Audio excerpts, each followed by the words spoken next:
लक्ष्य आगाज से अंजाम तक। बानी आरएसएस के आज स्वर्ण जयंती मनावल जा रहल बा। 1925 में आरएसएस यानी राष्ट्रीय स्वयंसेवक संघ के स्थापना कइल गई, जौन की सामाजिक, सांस्कृतिक और राष्ट्रवाद से ओतप्रोत बा।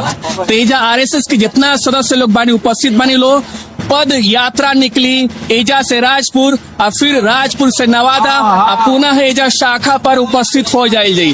तो बहुत उत्साह से गर्व के क्षण बा जहां हम उपस्थित बानी। राष्ट्रवाद के भावना होता, सामाजिक भावना होता, सांस्कृतिक भावना भी आ रहा बा।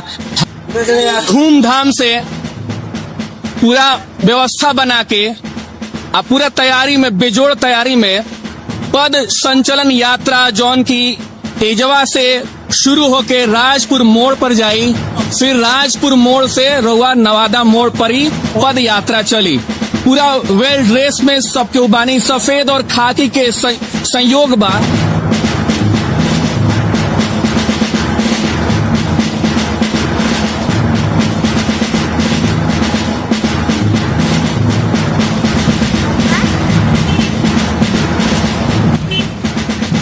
रउआ साफ तौर पर देख सकतनी हर उम्र के बच्चा में संस्कार पड़ रहा बा। राष्ट्र के प्रति जो समर्पण बा, भावना बा, जो सेवा बा, सीधे देख सकतनी। हम कहनी हर उम्र के लोग इससे जुड़ल बा आ सब केहू के संदेश जा रहल बा कि केहू अछूता ना रहो, समूचा भारत संगठित रहो, भाईचारा से ओतप्रोत रहो, सद्भावित रहो। हर केहू राष्ट्र की सेवा में अपन अहम योगदान दो, चाहे बड़ बानी या छोट बानी। उम्र के मत देखी, सबसे बड़ा प्राथमिकता बा कि आपन रउआ योगदान दी, राष्ट्र के उज्जवल करी, महान बनाई, मजबूत बनाई। तो ये देख रहा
वीडियो के नीचे दिए गए इस लाल रंग के सब्सक्राइब के बटन को दबाकर चैनल को जरूर सब्सक्राइब कर लें और साथ ही लगे इस घंटी के बटन को भी जरूर दबाएं। तो अगली वीडियो में फिर मिलेंगे दोस्तों, तब तक के लिए धन्यवाद।